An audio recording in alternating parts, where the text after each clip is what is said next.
Friends, हम लोग start कर रहे हैं एनसीईआरटी बायो क्लास 11-12। तो इसको अच्छे से पढ़ेंगे ताकि जो भी बच्चे एमपी सेट दे रहे हो, इसके अतिरिक्त अगर वो वर्ग 1 की तैयारी कर रहे हो तो उनकी भी अच्छे से प्रिपरेशन हो जाए। क्योंकि आपने देखा होगा कि एमपी सेट में अधिकांश जो प्रश्न हैं वो हमारी 11-12 एनसीईआरटी से ही पूछे जाते हैं। चलिए स्टार्ट करते हैं। 11th क्लास का फर्स्ट टॉपिक है हमारा जीव जगत, ठीक है, यानी लिविंग किंगडम। देख लेते हैं। पहले मैं आपको इसका बताऊँगी बुक में क्या दिया है, उसके बाद इसको अच्छे से आपको हम समझाऊंगी, ठीक है। तो चलिए स्टार्ट करते हैं। जीव जगत कैसा निराला है, जीवों के विस्तृत प्रकारों की श्रृंखला विस्मयकारी है। असाधारण वास स्थान, चाहे वे ठंडे पर्वत हों, पर्वत पर्णपाती वन, महासागर, अलवड़ीय जलीय झीलें, मरुस्थल अथवा गर्म झरने जिनमें जीव रहते हैं, वे हमें आश्चर्यचकित कर देते हैं। यानी कि जो हमारा लिविंग जो जगत है, जीव जगत है, वो कैसा है अगर हम देखें तो आश्चर्यजनक रूप से निराला है, ठीक है।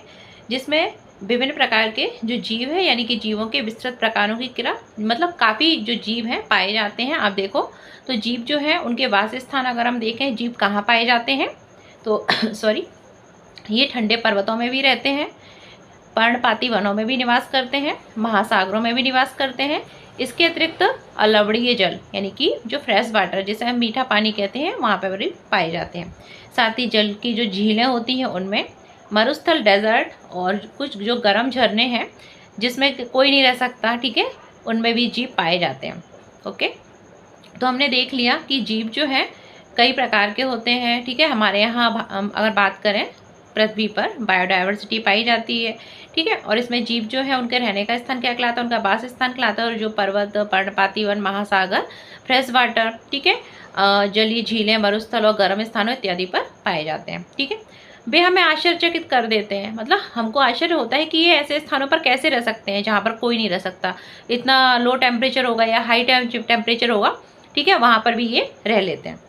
सर पर दौड़ते घोड़े, प्रवासी पक्षी, घाटियों में खिले फूल अथवा आक्रमणकारी सार्की की सुंदरता विस्मय तथा चमत्कार का आह्वान करती है। यानी कि इन सबको देखकर हमको आश्चर्य होता है, ठीक है, कि ये हमारी पृथ्वी पर, ठीक है, कितनी डाइवर्सिटी है।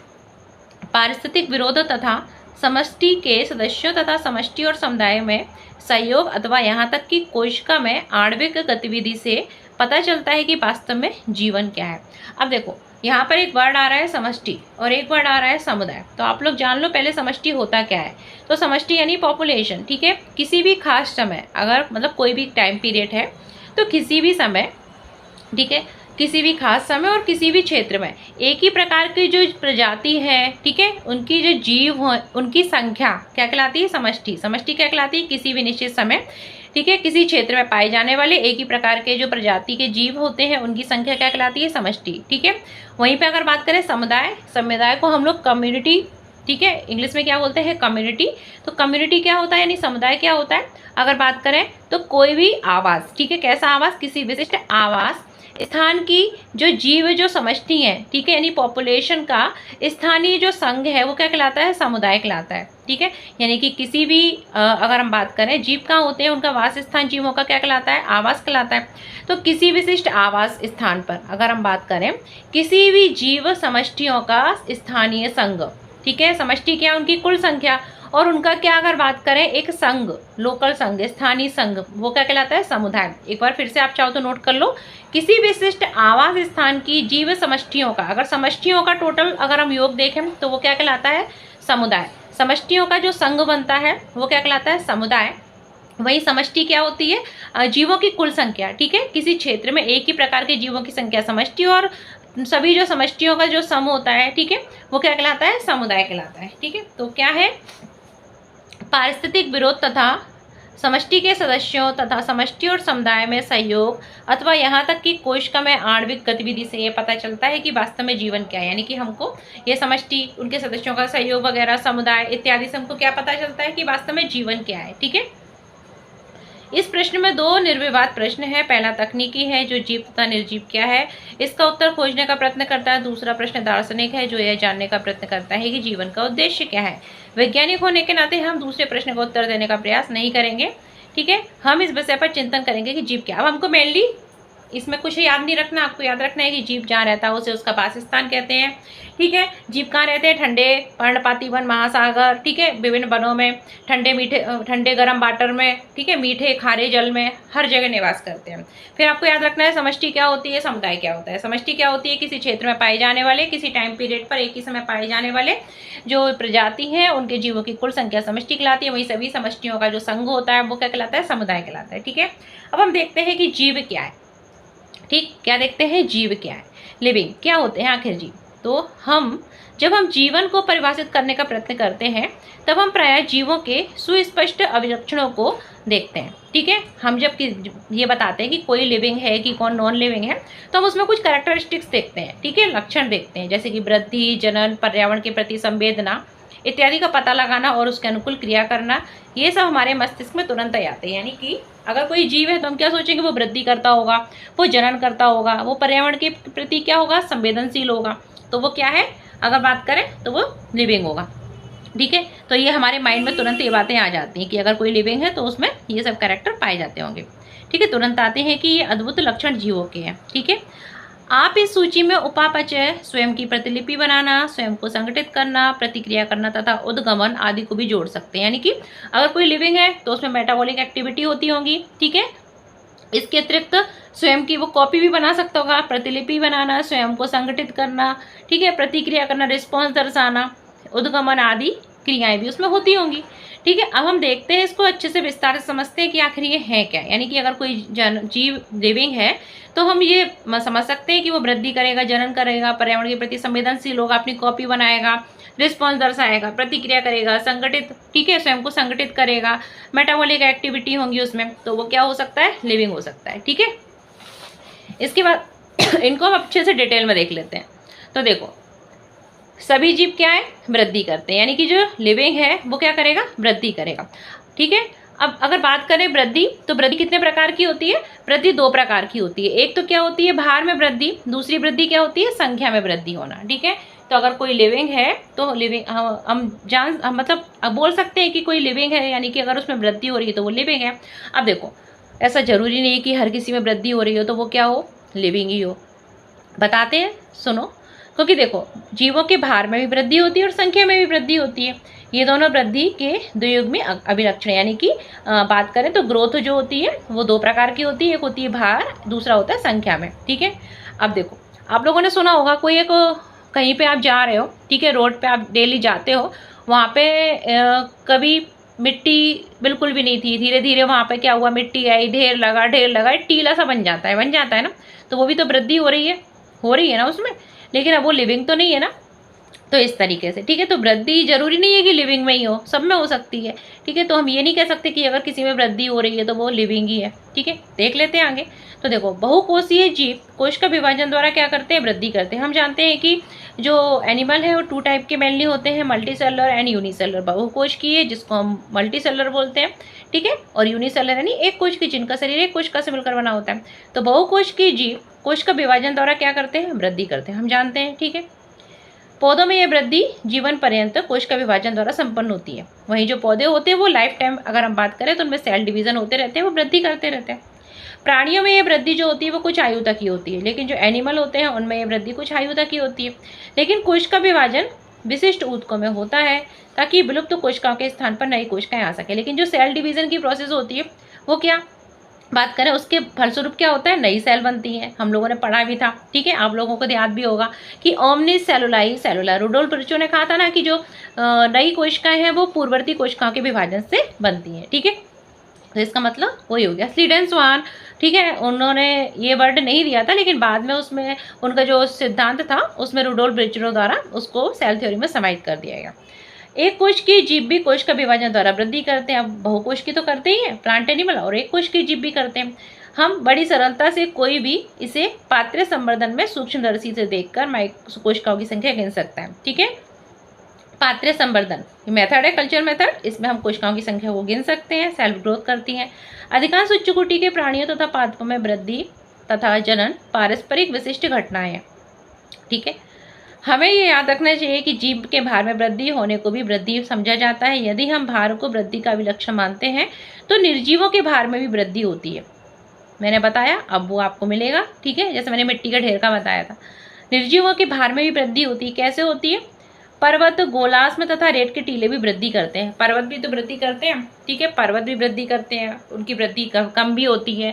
ठीक है, पुराने पर्वत होते आते हैं तो अवशिष्ट पर्वत में बदले आते हैं, आप लोगों ने पढ़ा होगा ज्योग्राफी में।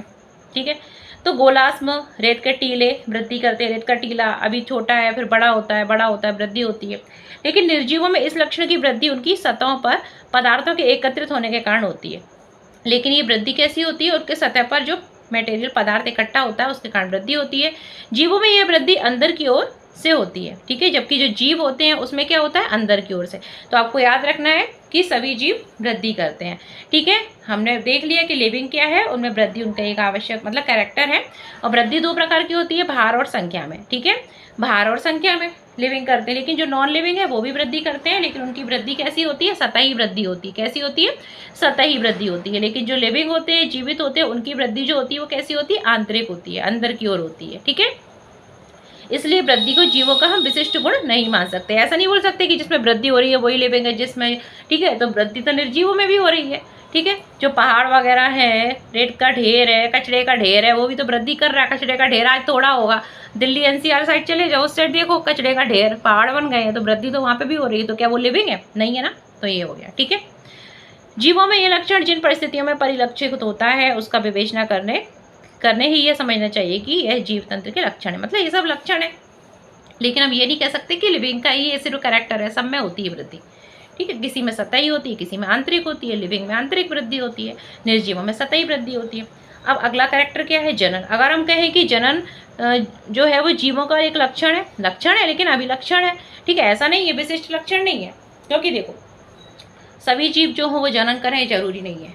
आप लोगों ने बहुत सारे जीवों के बारे में सुना होगा, जैसे कि हनी बी में क्या होता है? क्यों अंडे देती है रानी मक्खी। ठीक है, जो वर्कर होते हैं वो क्या करते हैं? काम वाम करते हैं, वो तो अंडे नहीं देते ना, जनन नहीं करते। तो सबका तो लक्षण नहीं है कि सब में ही जनन हो रहा हो। इसी तरीके से मनुष्यों में भी रहता है। ठीक है, जो थर्ड जेंडर वगैरह रहते हैं, ठीक है, उनमें अगर हम बात करें तो उनमें जनन की पावर नहीं पाई जाती। बहुत से ऐसे व्यक्ति हैं, ठीक है, मनुष्यों में भी जिनमें जनन जो है जनन की दृष्टि से अगर बात करें तो सामर्थ्यवान नहीं होते हैं। इसके अतिरिक्त विभिन्न अन्य जीव भी हैं, जैसे कि खच्चर है, ठीक है, म्यूल, हिन्नी वगैरह, इनमें भी ठीक है जनन की दृष्टि से अगर बात करें योग्य नहीं होते। ठीक है, खच्चर वगैरह आप लोगों ने देखा होगा। तो इस तरीके से जनन भी क्या सभी जीवों का लक्षण नहीं है। चलो देख लेते हैं इसको।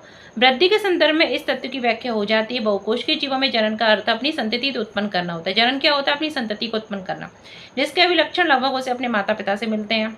ठीक है, निर्विवाद रूप से हम लैंगिक जनन के विषय में चर्चा कर रहे हैं।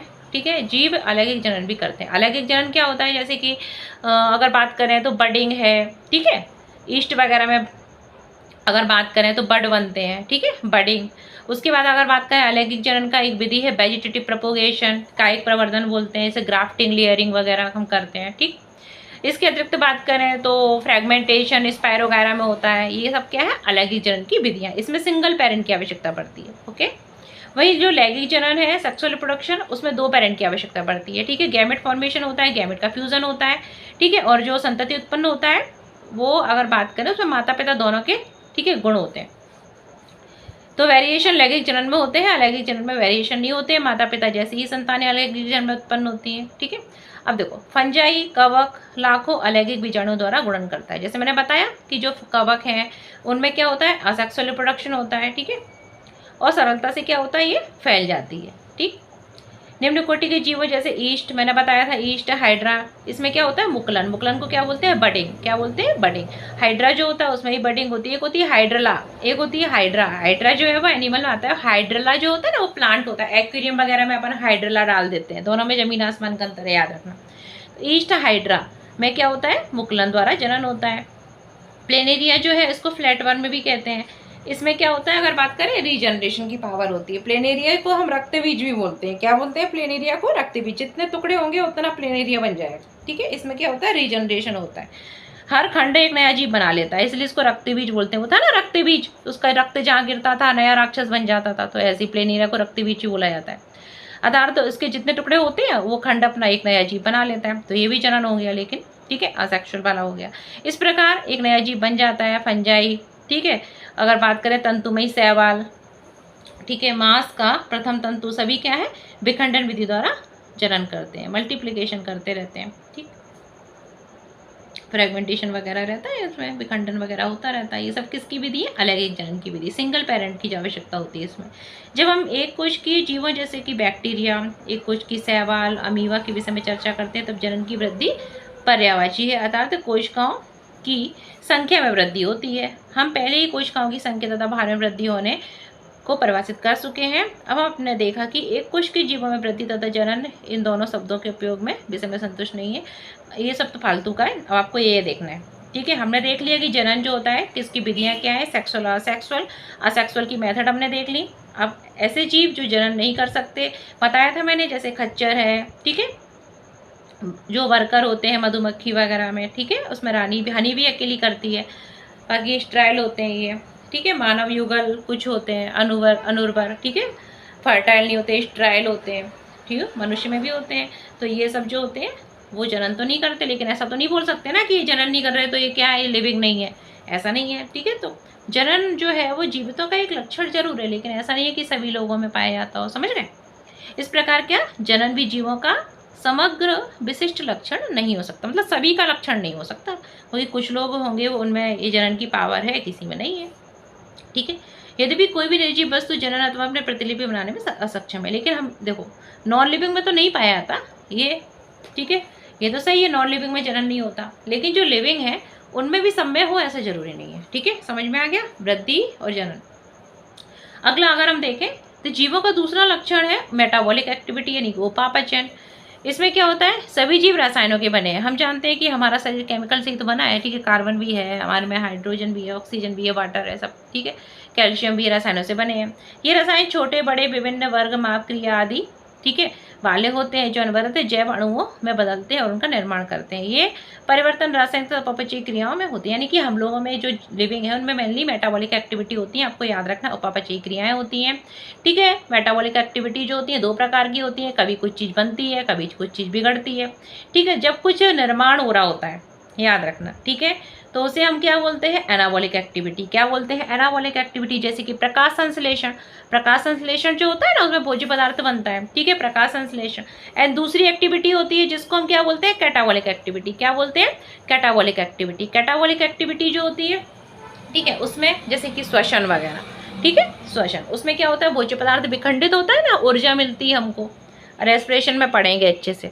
तो जो मेटाबॉलिक एक्टिविटी होती है, ठीक है, तो वो भी अगर हम बात करें तो जीवों का लक्षण है कि नहीं है, तो देखो मेटाबॉलिक एक्टिविटी हम में होती जरूर है, लेकिन ऐसा नहीं बोल सकते कि ये जीवों का लक्षण है कि निर्जीवों का लक्षण है। इसको हम अच्छे से देखते हैं। तो क्या है, सभी जीव चाहे वो मल्टी सेलर हो या यूनिसेलर हो, उनमें जो उपापचयी क्रियाएं हैं वो चलती रहती हैं। सभी पौधे, प्राणी, जो फंगस है जिसको कवक बोलते हैं, तथा सूक्ष्म जीवों में उपापचयी क्रियाएं होती रहती हैं। सभी जीवों में ये क्रियाएं चलती रहती हैं। ठीक है, चाहे वो एक कोश की हो चाहे बहुकोश की हो, मेटाबॉलिक एक्टिविटी सब में होती है। ये दो प्रकार की होती है, कैटाबॉलिक और एनाबॉलिक। कैटाबॉलिक मतलब इसमें कोई भोज्य पदार्थ टूटता है, जैसे कि मतलब कुछ टूटता है। एनाबॉलिक में निर्माण होता है। ठीक है, याद रखना, एनाबॉलिक यानी कि प्रकाश संश्लेषण, निर्माण हो रहा है। ठीक है, तो इसके बाद पौधे भोजन बनाते हैं ना। अब हमारे शरीर में होने वाली सभी रासायनिक क्रियाएं उपापचयी क्रियाएं होती हैं, किसी भी निर्जीव में उपापचयी क्रियाएं नहीं हो सकती। तो याद रखना, जो नॉन लिविंग है उनमें तो ये क्रियाएं होंगी नहीं। अब देखो, वृद्धि किस में हो सकती है, अगर हमने देखा था लिविंग में भी होती है, नॉन लिविंग में भी होती है, लेकिन जो नॉन लिविंग है उसमें कैसी सतही ग्रोथ होती है। जनन नॉन लिविंग में नहीं पाया जाता। ठीक है, जो मेटाबॉलिक एक्टिविटी होती है हमने देखा वो किस में पाई जाती है, लिविंग में पाई जाती है। ठीक है, ये हमने देख लिया, नॉन लिविंग में बिल्कुल नहीं होती। अब शरीर के बाहर कोशिका मुक्त तंत्र में उपापचयी क्रियाएं प्रदर्शित हो सकती हैं। ठीक है, शरीर के बाहर, ऐसा नहीं कि मेटाबॉलिक एक्टिविटी जो है वो शरीर के अंदर है कि बाहर है। तो शरीर के बाहर कोशिका मुक्त तंत्र में भी उपापचयी क्रियाएं जो होती हैं वो हो सकती हैं। अब देखो कैसे हो सकती हैं। टेस्ट ट्यूब बेबी के बारे में सुना है, जो हम जो परख नली वगैरह, ठीक है, टेस्ट ट्यूब, तो उसमें जो क्रियाएं कराती है वो भी मेटाबॉलिक एक्टिविटी होती हैं। तो देखो, जीव के शरीर के बाहर परख नली में की गई उपापचयी क्रियाएं कैसी होती हैं, ना तो जैव है और ना ही निर्जीव है। ऐसा तो नहीं कह सकते ना जो टेस्ट ट्यूब में जो क्रियाएं चल रही हैं वो नॉन लिविंग है, ऐसा तो नहीं है। ठीक है, ना ही कैसी होती है, लिविंग होती हैं। वो कहाँ टेस्ट ट्यूब में हो रही हैं होती हैं। ठीक है, तो वो भी कहाँ क्या होती है, मेटाबॉलिक एक्टिविटी होती हैं। अतः उपापचयी क्रियाएं निरापवाद जीवों के विशिष्ट गुणों के रूप में परिभाषित है, यानी कि ये जीवों का क्या है, एक विशिष्ट गुण है। ठीक है, लिविंग में ही पाया जाता है, नॉन लिविंग में बिल्कुल नहीं होगा, याद रखना। ठीक, जबकि पात्रे में एकांकी उपपची क्रियाएं जैविक नहीं होती, यद्यपि ये निश्चित ही जीवित क्रियाएं हैं। जबकि जो अगर बात करें इन विवो इन ठीक है फर्टिलाइजेशन वगैरह इस तरीके से होता है ना, पात्रे संवर्धन वगैरह में आप लोगों ने सुना होगा, तो पात्रे में एकांकी उपपची क्रियाएं कैसी नहीं होती, जैविक नहीं होती। लेकिन जो टेस्ट ट्यूब है उसमें कैसी होती है, अगर बात करें ना तो जैव है ना निर्जीव है, ठीक है, तो लेकिन उसमें होती है। अतः शरीर का कोशिकीय संगठन जीवन स्वरूप का सुस्पष्ट अभिलक्षण है। अगला है शायद सभी जीवों का सबसे स्पष्ट परंतु पेचीदा विलक्षण अपने आसपास या पर्यावरण के उद्दीपन जो भौतिक, रासायनिक तथा जैविक हो सकते हैं के प्रति संवेदनशीलता। अब संवेदनशीलता की बात कर रहे हैं, ठीक है, ये कैसा है जीव, लिविंग का है कि नॉन लिविंग का है, तो लिविंग में संवेदनशीलता पाया जाता है। हाँ, अपने संवेदी अंगों द्वारा अपने पर्यावरण से क्या होते हैं, अवगत होते हैं, ठीक है, हमारे जो संवेदी अंग होते हैं उनसे हम पर्यावरण से अवगत होते हैं। अब देखो पौधे जो होते हैं वो प्रकाश, पानी, ताप, अन्य जीवों तथा प्रदूषक आदि जैसे वाह कारकों के प्रति क्या होते हैं, रिस्पॉन्स दर्शाते हैं, ठीक है।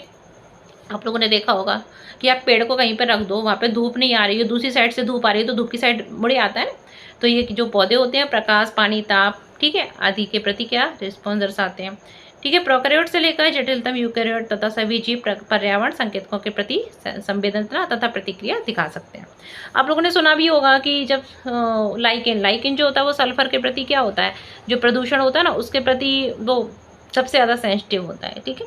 पादप तथा प्राणियों दोनों में दीप्तकाल मौसमी प्रजनकों के जन्म को प्रभावित करता है, इसलिए सभी जीव अपने पर्यावरण से अवगत रहते हैं। मानव ही केवल ऐसा जीव है जो स्वयं से अवगत रहता है और स्वचेतन है, ठीक है। सभी जीव पर्यावरण से अवगत होते हैं, लेकिन जो मानव है वो स्वयं से भी अवगत होता है और कैसा है, स्वचेतन है। इसलिए चेतना जीवों को परिभाषित करने के लिए क्या है, अभिलाक्षणिक हो सकती है, यानी कि जो चेतना है, ठीक है, वो हम बता सकते हैं कि ये जीवों का ही कैरेक्टर है, नॉन लिविंग का नहीं है। जब हम मानव के विषय में चर्चा करते हैं तब जीवों को परिभाषित करना और भी कठिन हो जाता है।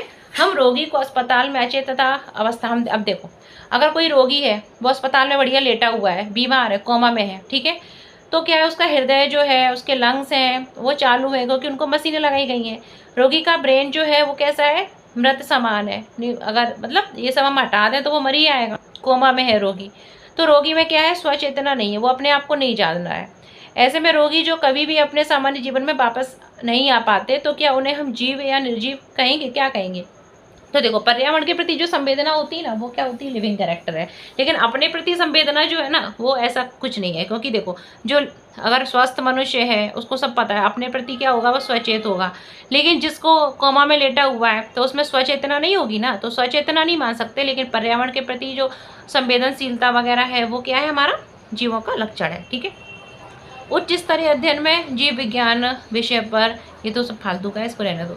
फिर ये इंपॉर्टेंट है, जीव स्वप्रतिकृति विकासशील तथा स्वनियमनकारी पारस्परिक क्रियाशील तंत्र है जो भावोद्दीपनों के प्रति अनुक्रिया की क्षमता रखता है, यानी कि जो भावोद्दीपन होते हैं उनके प्रति क्या रिस्पॉन्स दर्शाता है जी, बस, ठीक है। इसके बाद हम लोग देख लेते हैं आगे है जीव जगत में विविधता यानी डायवर्सिटी, ठीक है। तो डाइवर्सिटी क्या होती है, डाइवर्सिटी देखो हमारे चारों ओर जो जीवों की विभिन्न प्रकार की हमको स्पीसीज दिखाई देती है, विभिन्न प्रकार के जीव जंतु दिखाई देते हैं, तो उनकी जो ठीक है विभिन्न प्रकार के जीवों की जो पाए जाने वाले जीव हैं वही क्या विविधता कहलाते हैं, ठीक है, डाइवर्सिटी कहलाते हैं। तो क्या है देखो, यदि आप अपने आसपास देखें तो आप जीवों की बहुत सी किस्में देखेंगे। ये किस्में गमले में उगने वाले पौधे हो सकते हैं, कीट हो सकते हैं, पक्षी, पालतू तथा अन्य प्राणी व पौधे भी हो सकते हैं, ठीक है। कुछ जीव ऐसे होते हैं जो हमको आंखों की सहायता से दिखाई नहीं देते, ठीक है, लेकिन हमारे आसपास होते जरूर है। मेरा हाथ है, इसमें पता नहीं कितने सारे बैक्टीरिया जर्म लगे हैं अभी, ठीक है, आपको कुछ नहीं दिख रहा है। ये जो हवा दिख रही है, ठीक है, इसमें खूब सारे तैर रहे होंगे, कुछ नहीं दिख रहा है। तो बहुत सारे जीव होते हैं, कुछ माइक्रोस्कोपिक होते हैं, हमको आंखों से दिखाई नहीं देते, ठीक है। तो ये सब जो है वो क्या है, डाइवर्सिटी तो है जीवों की, लेकिन आपके आसपास है। यदि आप अवलोकन के क्षेत्र को बढ़ाते हैं तो आपको विविधता की एक बड़ी श्रृंखला दिखाई देती है, ठीक है। आप जहाँ जहाँ तक दूर दूर तक अगर देखते हैं तो आपको बहुत सारे जीव दिखाई देते हैं। स्पष्ट है कि यदि आप किसी सघन वन में जाएं, हम मान लो किसी डेंस फॉरेस्ट सघन वन में जा रहे हैं, तो आपको जीवों की बहुत बड़ी संख्या तथा उनकी किस्में दिखाई देंगी। प्रत्येक प्रकार के पौधे, जंतु अथवा जीव जो आप देखते हैं किसी एक जाति का प्रतीक होते हैं। बहुत सारे हमको जीव दिखाई देते हैं, वो किसी न किसी जाति का क्या होते हैं, प्रतीक है, ठीक है। अब तक अगर हम बात करें कितनी स्पीसीज जो है संख्या ज्ञात है, ठीक है, 1.7 मिलियन से लेकर 1.8 मिलियन, ठीक है, ज्ञात है। हम इसे जैविक विविधता तथा पृथ्वी पर स्थित जीवों की संख्या तथा प्रकार कहते हैं। मतलब इतनी तो अभी हमारी ज्ञात है, अभी नई नई खोजें हो रही हैं और ज़्यादा ही हो चुकी है, इसमें तो बुक में कम मेंशन है, ठीक है, बाकी ऐसा कुछ भी नहीं है, इतना तो फालतू का है। अब ये देख लेते हैं, प्रत्येक जीव का एक मानक नाम होता है। अब देखो इतने सारे जीव हैं, अब उतने सारे जीवों को हमको नाम कैसे याद रखना है, तो सब जीव का नाम रखने में भी परेशानी, ठीक है, कैसे याद रखें। तो अगर बात करें इसके लिए द्विनाम पद्धति आई, ठीक है। अब देख लेते हैं द्विनाम पद्धति क्या है जीवों के नामकरण की। तो प्रत्येक जीव का क्या होता है, एक मानक नाम होता है जिससे वह उसी नाम से सारे विश्व में जाना जाता है। जैसे आपका नाम क्या है, तो आपका नाम जो हो, मुझे क्या पता, कमेंट बॉक्स में बताएंगे आपका नाम क्या है, ठीक है। तो आप उसी नाम से जाने जाते हो। लेकिन क्या है, जो मनुष्य है, अगर मैं बोलूँ मनुष्य, तो मनुष्य के सारी लोगों के नाम तो हम याद नहीं रख सकते ना। तो मनुष्य के लिए क्या, एक द्विनाम पद्धति आती है, ठीक है, वैज्ञानिक पद्धति बोलते हैं नामकरण की, ठीक है। और इसमें दो शब्द होते हैं, पहला जो होता है वंश का, दूसरा स्पीसीज का। चलो देख लेते हैं। तो प्रत्येक जीव का क्या होता है, एक मानक नाम होता है जिससे हम उसी से उसको विश्व में, पूरे विश्व में पहचानते हैं। आप इंडिया में हो, अमेरिका में हो, ये ठीक है, ब्रिटेन में हो, कहीं पे भी हो, ठीक है, तो उसी नाम से उसको पहचाना जाएगा, हर जगह उसका वही नाम होगा, ठीक है। स्पष्टता नाम पद्धति तभी संभव है जब जीवों का वर्णन सही हो और हम जानते हैं कि यह नाम किसी जीव का है और इसे पहचाना है। ऐसे ये तो सब फालतू है, आप याद रखना। जीवों का एक मानक नाम होता है जिससे वो विश्व में पहचाने आता है और इस प्रक्रिया को हम क्या बोलते हैं, नॉमेनक्लेचर, ठीक है, नाम पद्धति बोलते हैं। अब अध्ययन को सरल करने के लिए अनेक वैज्ञानिकों ने प्रत्येक जीव ज्ञात जीव को वैज्ञानिक नाम देने की प्रक्रिया अपनाई। इसके लिए क्या करते हैं, हम जीव को एक नाम देते हैं, और नाम कौन देता है, हमारे वैज्ञानिक देते हैं, ठीक है।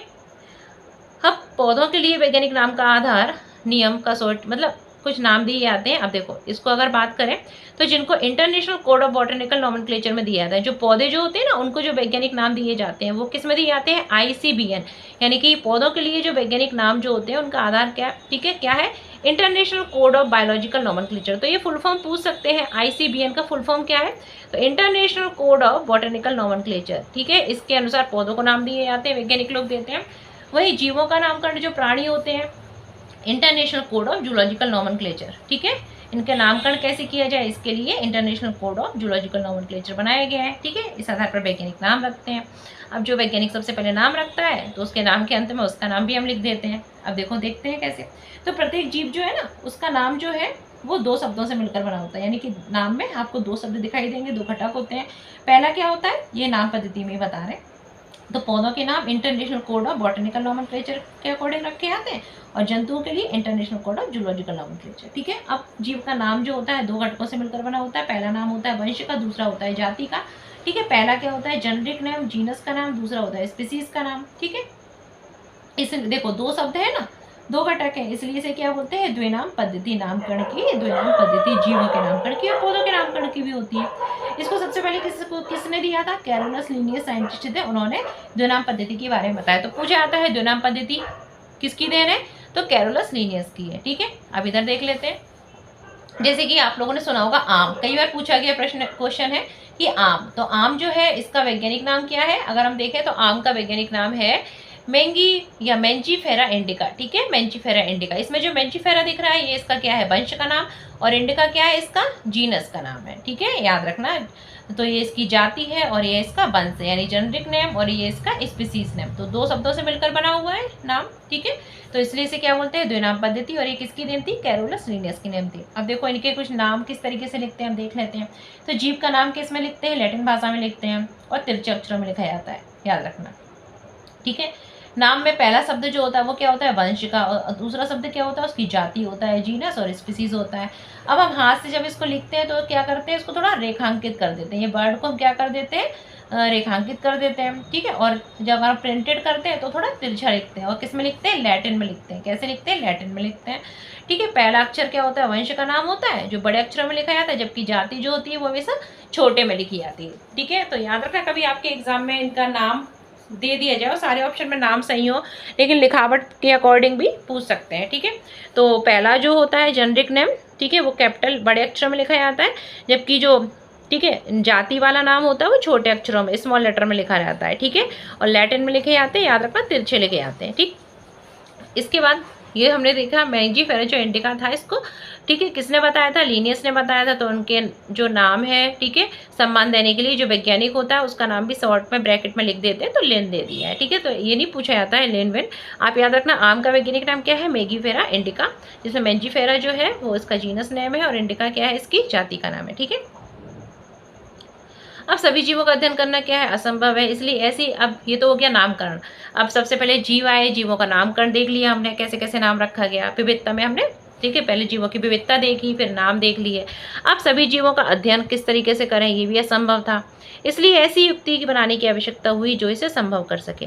इस प्रक्रिया को क्या बोलते हैं, वर्गीकरण, वर्गीकरण, ठीक है, क्लासिफिकेशन। अब देखो जैसे कि आपकी दुकान है, उसमें आपके जो सामान रखा है वो ऐसे इधर उधर बिखरा पड़ा है, तो आपको कोई भी ग्राहक आ रहा है सामान लेने के लिए, उसने कहा भैया मुझे 1 किलो दाल तौल देना, ठीक है, काली वाली दाल, ठीक है, या पीली वाली, जौन सी वाली आपको चाहिए हो।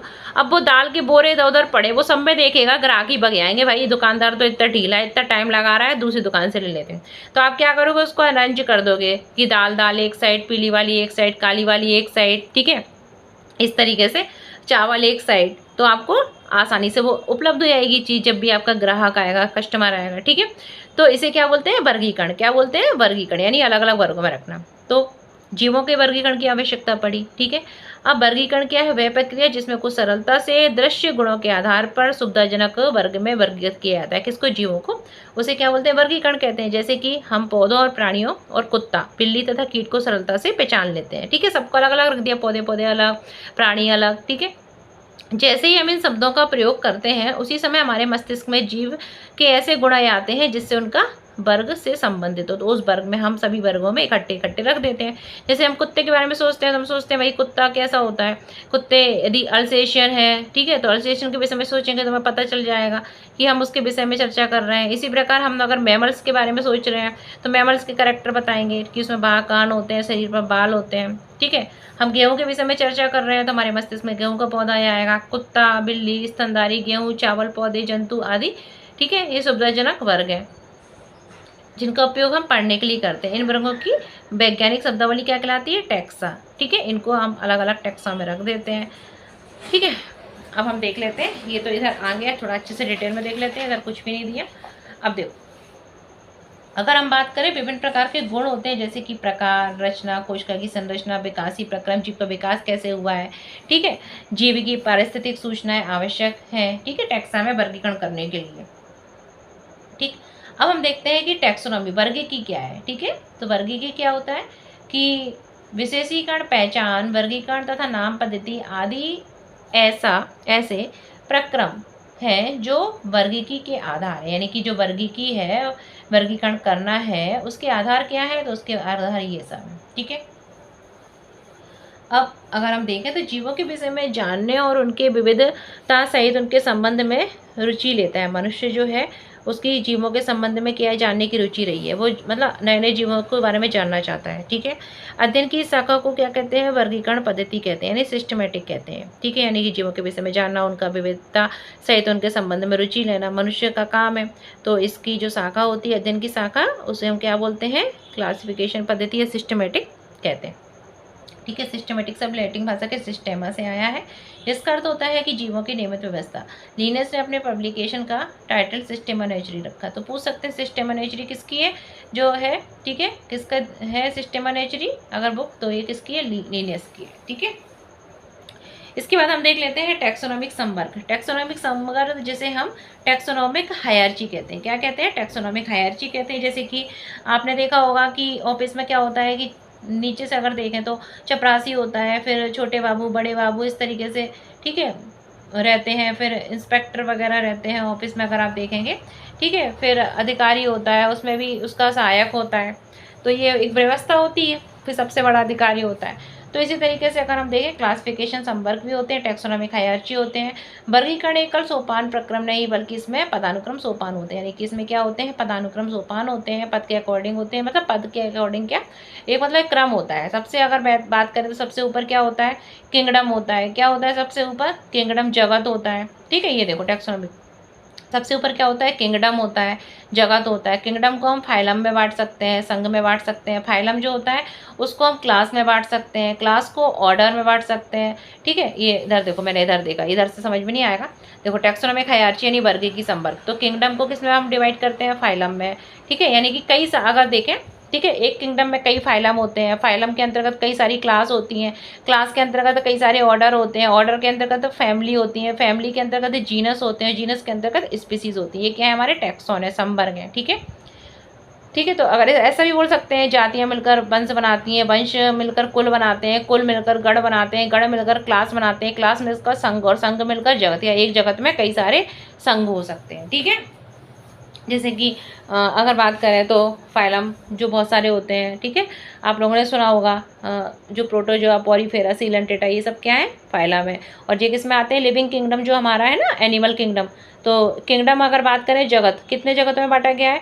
5 किंगडम क्लासिफिकेशन आप लोगों ने पढ़ा होगा। Monera, protista, Plantae, fungi, animalia नहीं पढ़ा तो आगे पढ़ लेंगे। ठीक है। इसके बाद हम देख लेते हैं कि स्पीसीज क्या होती है। ठीक है।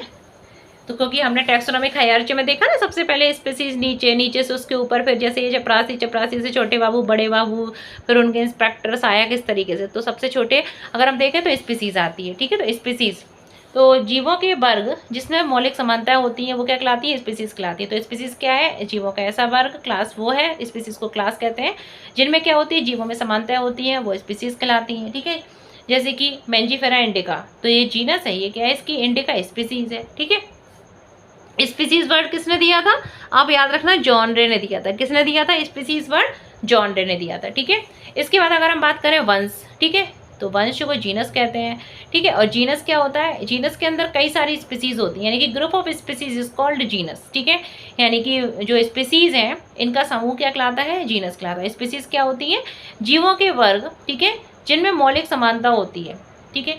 अगर बात करें स्पीसीज क्या है, मतलब ग्रुप, जीवों, जातियों का ऐसा समूह। ठीक है। जाति क्या है? मतलब जीवों का ऐसा समूह जिनमें समानताएं होती है, वो क्या कहलाती है? स्पीसीज कहलाती है। और स्पीसीज वर्ड जॉन रे ने दिया था। ठीक है। और group of species is called, बात करें तो जीनस कहलाता है, वंश कहलाता है। ठीक है। और एक वंश में कई सारी स्पीसीज हो सकती हैं, जैसे कि आम का वंश क्या है? मैंजीफेरा, ये क्या है? इसका वंश है। ठीक है। इधर देख लीजिए आप, जैसे कि शेर, ऐसे का वंश क्या है? पैंथेरा एंड लियो। ठीक है। ये क्या है? इसकी स्पीसीज है। पैंथेरा पार्डस, तो पैंथेरा क्या है? इसका वंश है, एंड पार्डस इसकी स्पीसीज है।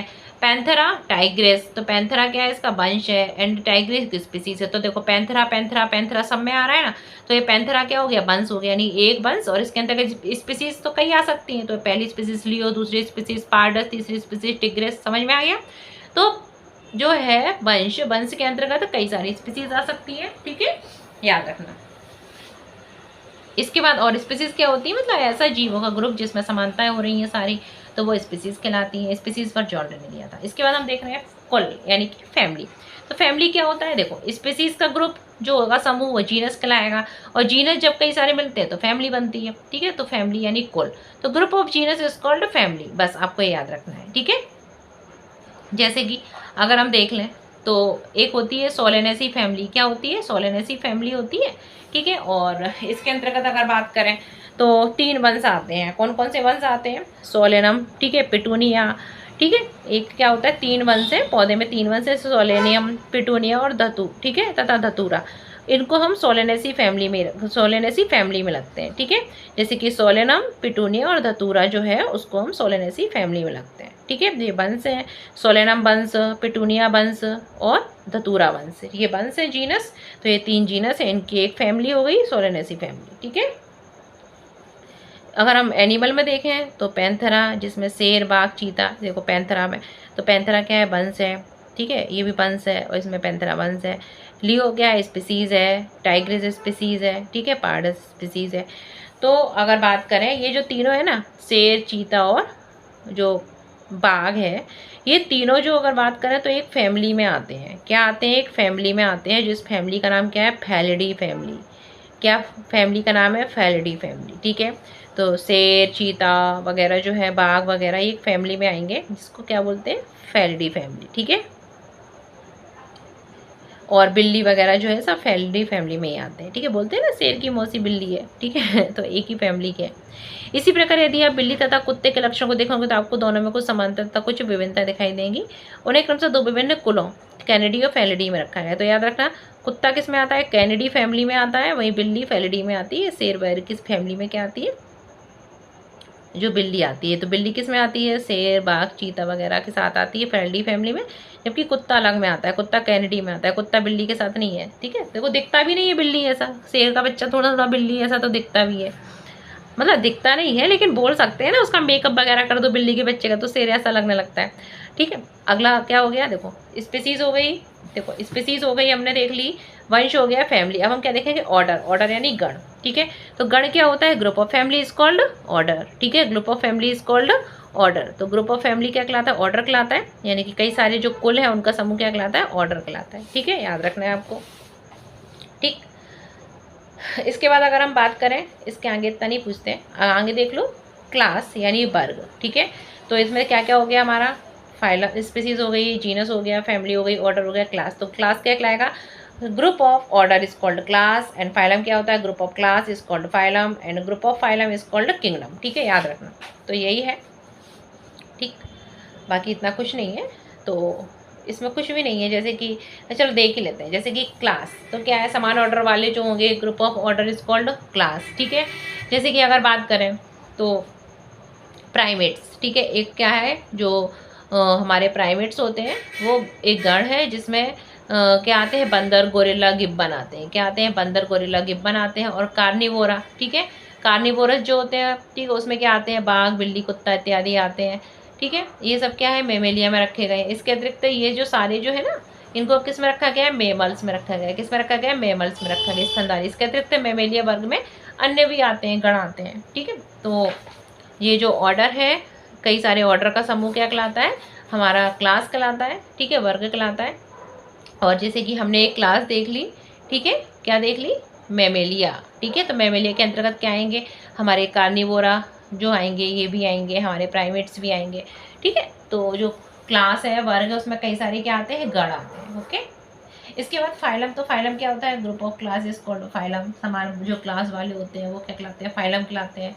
ठीक है, जैसे कि हमने देखा phylum Chordata, phylum Porifera, phylum protozoa, Porifera Coelenterata, ये सारे क्या है, मेरे फाइलम है। ठीक है, तो ये वही है जो मैंने लिखा, जाति मिलकर वंश, वंश मिलकर फैमिली, फैमिली के अंतर्गत कई सारे ऑर्डर, ऑर्डर के अंतर्गत क्लास, क्लास के अंतर्गत फाइलम। ठीक है, या डिवीजन बोल सकते हैं, प्लांट में उसको डिवीजन बोलते हैं, और ये मिलकर एक किंगडम बनाते हैं। ठीक है, अब देखो जो किंगडम है ना, ठीक है, तो किंगडम के बारे में किसने बताया, तो जो जगत था, ठीक है, उसके बारे में अगर हम बात करें तो जो जगत है उससे संबंधित एक क्लासिफिकेशन दिया था, जिसे 5 किंगडम क्लासिफिकेशन कहते हैं। और ये जो 5 जगत वर्गीकरण था, ये किसने दिया था, R.H. विटेकर ने दिया था। किसने दिया था, विटेकर ने दिया था। आपको याद रखना है 5 किंगडम क्लासिफिकेशन। ठीक है, किसने दिया, विटेकर ने दिया था।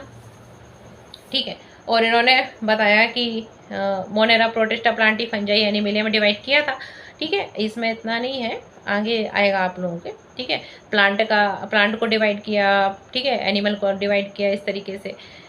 तो जो प्राणी थे उनको एक अलग जगत में रख दिया, जिसको बोलते हैं एनिमेलिया, और जो प्लांट था उनको प्लांट जगत में रख दिया। ठीक है, इस तरीके से डिवीजन किया गया, प्लांटी में रखा गया, पौधों को किस में रखा गया, प्लांटी, और जंतुओं को एनिमेलिया में रखा गया। तो इधर देख लो। ठीक है, फिर आगे अलग चैप्टर आएंगे, उनमें पूरा आएगा।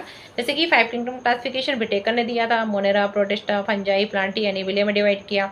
मोनेरा में बैक्टीरिया वगैरह थे, प्रोटिस्टा में थे हमारे यूनिसेलुलर, ठीक है, यूकैरियोट्स, ये प्रोकैरियोट्स थे, एंड फंजाई, फंगस तो पता ही है आपको, एंड प्लांटी यानी प्लांट रखे गए थे। ठीक है, algae, Bryophyta, Pteridophyta, gymnosperm, angiosperm, इनको डिटेल में पढ़ेंगे। एंड एनिमेलिया में क्या रखे गए थे, यूनिसेलुलर, मल्टीसेलुलर अगर बात करें तो इनमें एनिमल रखे गए थे। क्या रखे गए थे, एनिमल रखे गए थे। ठीक है, एनिमल, एनिमेलिया में। ठीक है, याद रखना। ये जो थे ये प्रोकैरियोट्स थे, एंड ये जो थे हमारे क्या थे, यूकैरियोट्स थे। क्या थे, यहाँ से लेके यहाँ तक यूकैरियोट्स, यूनिसेलुलर, एंड ये मल्टीसेलुलर। ठीक है, तो ये हो गया हमारा क्लासिफिकेशन।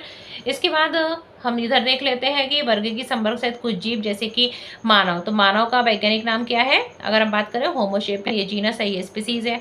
ठीक है, इसमें देखो जीनस होमो है, एंड ठीक है, इसकी अगर बात करें ये स्पीसीज है सेपियंस, एंड फैमिली क्या है, होमोनिडी है, ऑर्डर क्या है, प्राइमेट्स है, क्लास क्या है, मेमेलिया है, एंड इसका जो फाइलम है वो क्या है, कॉर्डेटा है। ठीक है, इसी तरीके से बात करें अगर मक्खी, तो मक्खी का नाम क्या होता है, मस्का डोमेस्टिका, ये जीनस का नाम है, वंश का, और ये इसकी जाति स्पीसीज का नाम है। ठीक है, तो वंश का नाम मस्का डोमेस्टिका, उसकी जाति है। ठीक है, एंड इसकी कुल क्या है, म्यूसिडी है, गण क्या है, डायप्टेरा है, क्लास क्या है, इंसेक्टा है, एंड फाइलम क्या है, ऑर्थोपोडा है। ठीक है, ऑर्थोपोडा फाइलम है, याद रखना संघ। तो आपको याद रखना है, ये चाहो तो स्क्रीनशॉट ले लेना। ठीक है, क्योंकि एनसीईआरटी का है तो इम्पोर्टेंट है। इसके बाद है आम को मेंजीफेरा इंडिका। ठीक है, मेंजीफेरा क्या है, इसका जीनस, इंडिका इसकी स्पीसीज है, जाति है।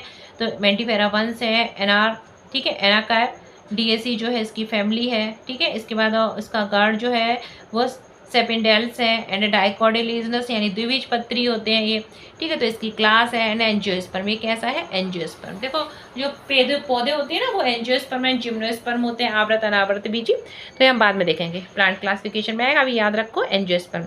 गेहूं का नाम क्या है, टेट्रिकम एस्टाइवम है, टेट्रिकम इसका जीनस है, एस्टाइवम इसकी जाति है, ठीक है। फैमिली क्या है, पोएसी फैमिली है, पूछा जाता है पोएसी।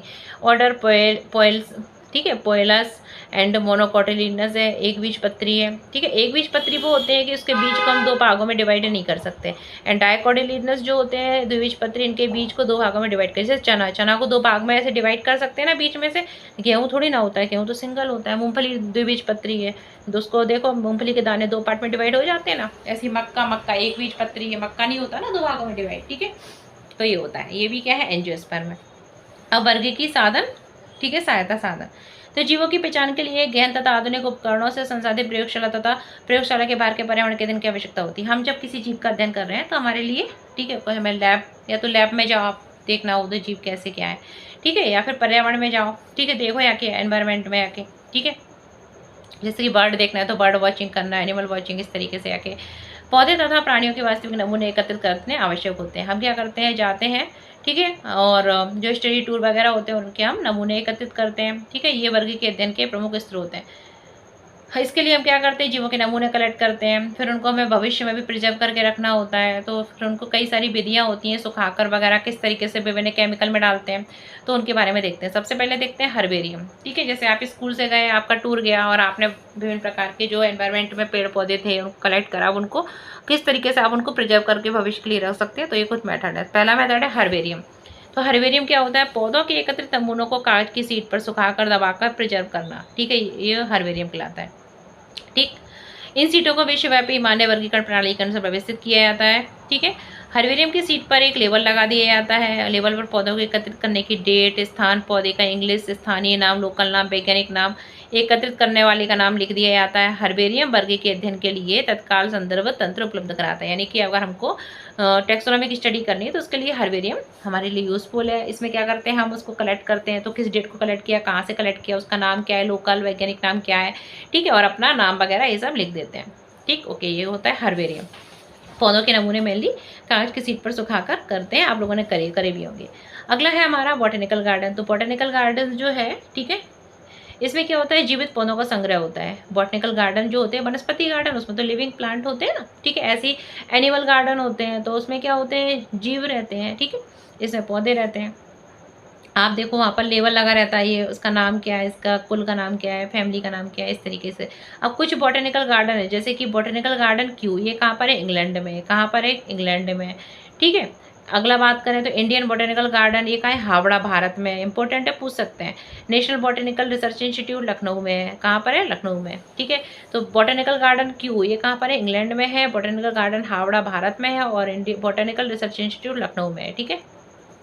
इसके बाद अगला जो है मेथड है वो है संग्रहालय, म्यूजियम। तो संग्रहालय क्या होते हैं, देखो ये कहाँ होते हैं मेनली, अगर हम बात करें तो बॉटेनिकल जो म्यूजियम होते हैं, संग्रहालय प्रायः कहाँ होते हैं, शैक्षणिक संस्थानों में होते हैं, जैसे विद्यालय, कॉलेज, वहाँ पर होते हैं। वहाँ पर विभिन्न नमूने वगैरह होते हैं, उनका अध्ययन करते हैं। उनको किस में रखा जाता है, एक परिरक्षित गोल्ड, जैसे फॉर्मलैंड वगैरह रहता है, तो फॉर्मलैंड वगैरह में उनको हम रख सकते हैं ताकि वो ख़राब नहीं हो, ठीक है। अब प्राणियों के नमूने को हम क्या करते हैं, उनको फॉर्मलैंड में तो रखते ही रखते हैं, साथ ही उनको सुखाकर भी हम प्रिजर्व कर सकते हैं। जैसे कि कीटों को एकत्रित करके मारने के बाद उनको हम डिब्बों में पिन लगा कर रखते हैं, ठीक है। और अगर कोई मैमल्स वगैरह है तो उसको हम परिरक्षित कर सकते हैं, पक्षी, स्तनधारी को प्रायः, ठीक है, भरकर उसमें भूसा टाइप का भरकर उसको प्रिजर्व कर सकते हैं। कंकालों को भी रख सकते हैं, साथ ही फॉर्मलिन में भी रख सकते हैं केमिकल में, ठीक है।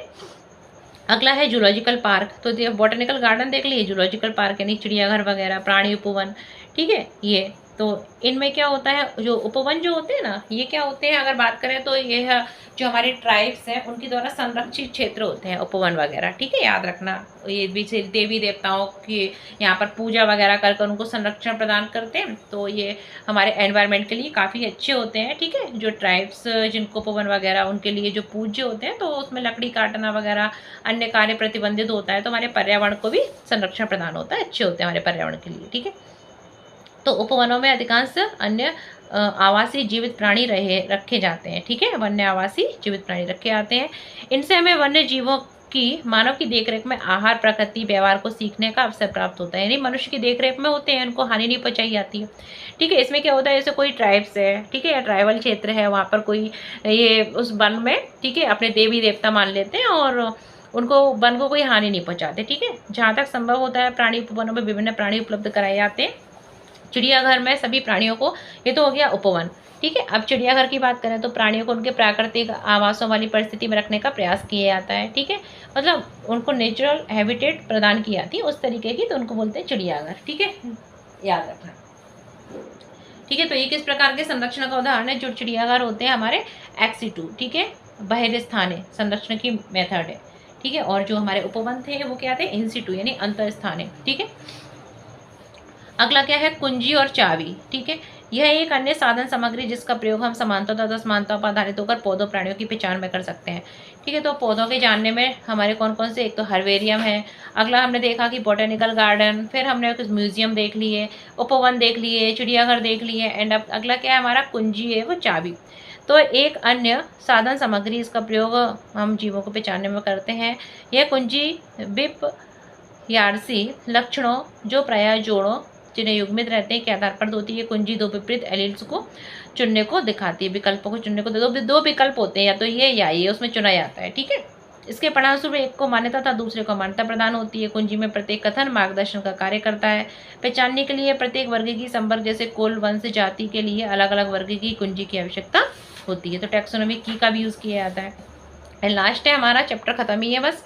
अगला क्या है? विस्तृत वर्णन को लिखने के लिए नियम पुस्तिका, मैनुअल, इसके अतिरिक्त फोटोग्राफ, मोनोग्राफ। ठीक है, जिसमें एक विषय पर विस्तृत जानकारी दी हो। एंड कैटलॉग तो आपने लाइब्रेरी में भी देखे होंगे, तथा अन्य माध्यम, ठीक है इन जीवों के बारे में जानकारी प्राप्त करने के। इसके अतिरिक्त यह सही पहचान में भी सहायता करते हैं। फ्लोरा पुस्तकों, ये हम फ्लोरा वगैरह जो है ना वो पौधों के लिए मेनली यूज़ करते हैं। फोना जो होता है वो एनिमल के लिए यूज़ करते हैं। तो फ्लोरा पुस्तकों के किसी क्षेत्र के पौधे तथा उसके बाद से स्थानक विषय में जानकारी प्राप्त होती है। ठीक है, फ्लोरा से ये उस विशेष क्षेत्र में मिलने वाले पौधों की स्पीसीज की विशेष सूची देते हैं। ऐसे जो फोना होते हैं वो एनिमल के बारे में बताते हैं। नियम पुस्तिका से उस क्षेत्र में पाई जाने वाली स्पीसीज को पहचानने में सहायता मिलती है। ठीक है, नियम पुस्तिका तो पूछ सकते हैं। मैनुअल क्या है? मैनुअल जो होता है जीवों के बारे में जानकारी प्राप्त होती है। ठीक है, याद रखना, नियम पुस्तिका से उस क्षेत्र में पाई जाने वाली स्पीसीज को पहचानने में सहायता मिलती है। मोनोग्राफ में किसी एक टैक्सॉन की पूरी जानकारी होती है, जबकि मोनोग्राफ क्या होते हैं? उसमें किसी एक टैक्सॉन की इन्फॉर्मेशन होती है। नियम पुस्तिका से किसी क्षेत्र में पाई जाने वाली जो स्पीसीज होती है उसको पहचानने में सहायता मिलती है। तो ये हो गया हमारा चैप्टर कंप्लीट। इसके बाद हमारा नेक्स्ट चैप्टर स्टार्ट होगा जीव जगत का वर्गीकरण। तो देखते रहिए और लाइक शेयर सब्सक्राइब करिए ताकि बहुत से अधिक लोगों को इसका लाभ मिल सके।